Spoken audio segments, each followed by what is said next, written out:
Hello friends, मैं पारुल आपका एक बार फिर से स्वागत करती हूँ। कल के एपिसोड में हमने जाना था रहमान के बारे में, उसके खानदान के बारे में, अब्दुल्ला के बारे में। आज हम बात करेंगे डॉक्टर कशिश के बारे में। कौन है ये डॉक्टर कशिश? तो कल तक हमने देखा था कि रहमान को लग जाती है गोली और रहमान के लिए हमें चाहिए होती है एक बेस्ट सर्जन जो चुपचाप सर्जरी करे और बिना कुछ बोले वहां से चली जाए। इसके लिए अब्दुल्ला को अप्रोच किया जाता है। अब्दुल्ला कहता है कि चाहे कुछ भी हो जाए लेकिन रहमान के लिए कशिश को नहीं भेजा जाएगा, कोई दूसरी डॉक्टर या दूसरा सर्जन का इंतजाम करो। कशिश को ना भेजने की वजह सिर्फ ये थी कि कशिश एक बहुत ही बोल्ड लड़की है।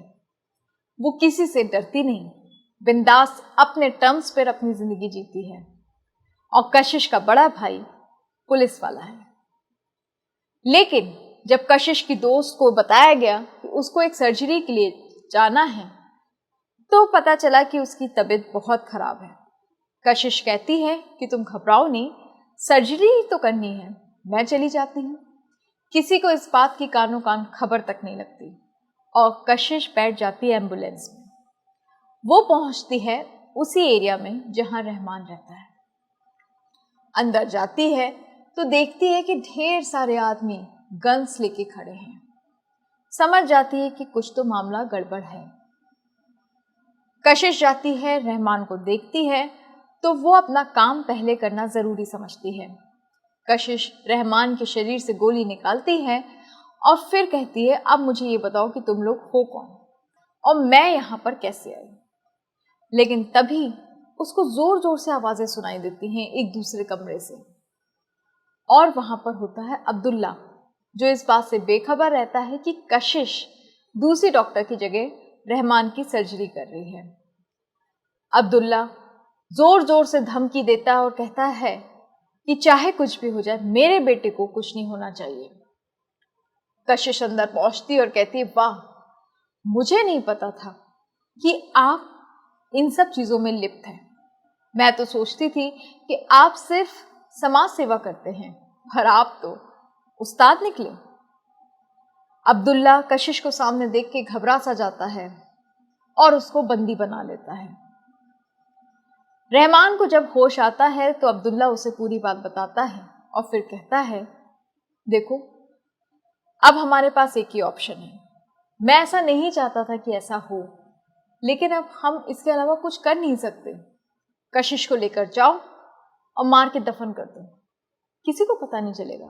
हमने ऐसे बहुत से लोगों को दफनाया है और आज तक उनकी बॉडी तक नहीं मिली है। रहमान जब पहली बार कशिश को देखता है तो उसकी खूबसूरती देखते रह जाता है। यकीन ही नहीं कर पाता है कि कशिश इतनी खूबसूरत है। लेकिन रहमान उसको पकड़ के जंगल में ले जाता है। कशिश अपनी जान बचाने की मन्नतें मांगने लगती है। वो इतना गिड़गिड़ाती है कि रहमान के मन में एक आइडिया आता है और वो कहता है कि अगर तुम सच में अपनी ज़िंदगी बचाना चाहती हो तो मेरी एक शर्त है। कशिश पूछती है, क्या? तो रहमान कहता है कि तुम्हें मुझसे शादी करनी पड़ेगी। अगर तुम मुझसे शादी करोगी तो मैं तुम्हें तुम्हारी ज़िंदगी भी दे दूंगा और तुम्हारे भाई की भी, वरना मैं ना तो तुम्हें छोड़ूंगा और ना तुम्हारे भाई को।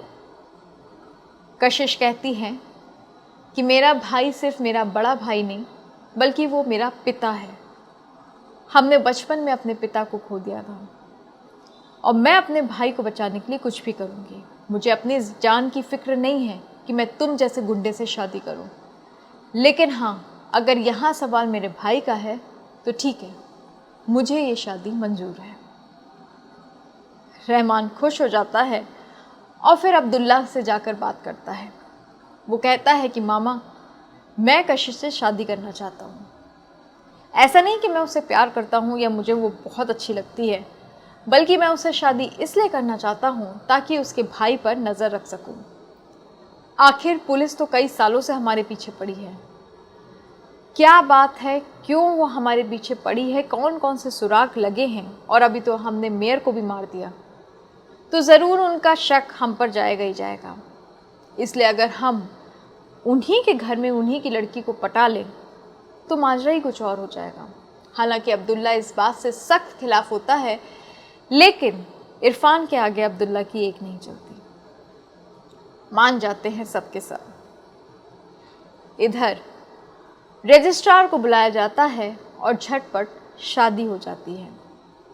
जब ये बात कशिश के भाई को पता चलती है तो वो भागा भागा अब्दुल्ला के घर आता है।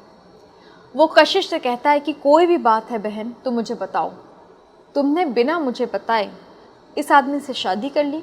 क्या तुम्हारे साथ किसी ने ज़ोर ज़बरदस्ती की? क्या तुम्हें किसी ने धमकी दिया? आखिर बात क्या है? क्यों तुमने इससे शादी की? तुम तो इस आदमी को जानती तक नहीं, तुम तो उससे मिली भी नहीं। लेकिन कशिश किसी भी सवाल का कोई जवाब नहीं देती, वो बस ये कहती है कि आप गलतफहमी में हैं। मैंने आपको रहमान के बारे में इसलिए नहीं बताया क्योंकि मैं डरती थी, बल्कि मैं इसे बहुत सालों से जानती हूँ और कई सालों से सोच रही थी कि हम निकाह कर लें। लेकिन क्योंकि आपका डर इतना, आपका खौफ इतना था और मैं जानती थी कि अगर मैं इसके बारे में बताऊंगी तो आप कभी मानेंगे नहीं, इसलिए मैंने आपको कभी बताया नहीं। पर सच तो यही है कि मैं रहमान से बहुत प्यार करती हूँ। इतना सुनने के बाद कशिश का भाई बेचारा लाचार हो जाता है और कुछ नहीं कर पाता। जाने से पहले वो कशिश को पलट के देखता है और फिर कहता है, अगर सच में तुम रहमान से इतना ही प्यार करती थी तो सिनान कौन था? तुम तो कहती थी कि तुम्हें सिनान बहुत पसंद है, फिर अचानक सिनान को छोड़ के रहमान कहाँ से आ गया? कशिश सिनान का जब नाम सुनती है तो उसकी आंखें भर जाती हैं। रहमान भी कशिश को घूरता है और समझ जाता है कि ये लड़की किसी और से प्यार करती थी। कुछ नहीं, बात वहीं ख़त्म हो जाती है। कशिश का भाई घर से चला जाता है। रहमान अपने एक बहुत ही खासम खास आदमी को बुलाता है और उससे कहता है कि कशिश जिस सिनान को प्यार करती है उसकी पूरी जन्म कुंडली निकाल के मुझे दो। अगले दिन रहमान को सिनान की सारी सच्चाई पता चलती है। इधर कशिश के पास फ़ोन आता है हॉस्पिटल से कि एक बच्ची की सर्जरी होना बहुत ज़रूरी है। वो रहमान से कहती है कि मैं हॉस्पिटल जा रही हूँ। रहमान उसे रोकता है और कहता है कि इस घर में अगर तुम सांस भी लोगी तो मुझसे पूछे बिना नहीं लोगी, फिर हॉस्पिटल तो बहुत दूर की बात है। लेकिन फाइनली वो मान जाता है क्योंकि उसके दिमाग में कुछ और प्लान चल रहा होता है। कशिश पहुंचती है हॉस्पिटल। सिनान अपने केबिन में काम कर रहा होता है तो उसके बीवी बच्चे उससे मिलने वहाँ आ जाते हैं। इधर कशिश जब हॉस्पिटल में पहुंचती है, सर्जरी करने के बाद जब सिनान से मिलने की कोशिश करती है तो चौंक जाती है ये देखकर कि जिस आदमी से वो पिछले 5 सालों से प्यार कर रही है या जिस आदमी के साथ वो शादी करने का ख्वाब देख रही है, वो आदमी तो पहले से ही शादीशुदा है और उसे इस बात की भनक तक नहीं। सिनान की असलियत जान के कशिश बुरी तरह टूट जाती है और कशिश इतनी बुरी तरह टूटती है कि वो सीधे रहमान के पास जाती है और उससे कहती है, जिस इंसान से मैंने बेइंतहा प्यार किया असल में वो तो शादीशुदा निकला। उसकी तो एक बीवी है, एक बच्चा है और वो रहमान के कंधे पर सिर रखकर रोने लगती है। क्या ये किसी प्यार का आगाज़ है? क्या यहीं से हमारे डॉन रहमान का दिल पिघलेगा? क्या सिनान के धोखे के बाद कशिश किसी और को अपनाएगी? जानने के लिए आपको हमारा कल का इंतज़ार करना होगा। हम कल फिर हाजिर होंगे और आगे की कहानी सुनाएंगे। तब तक के लिए बाय।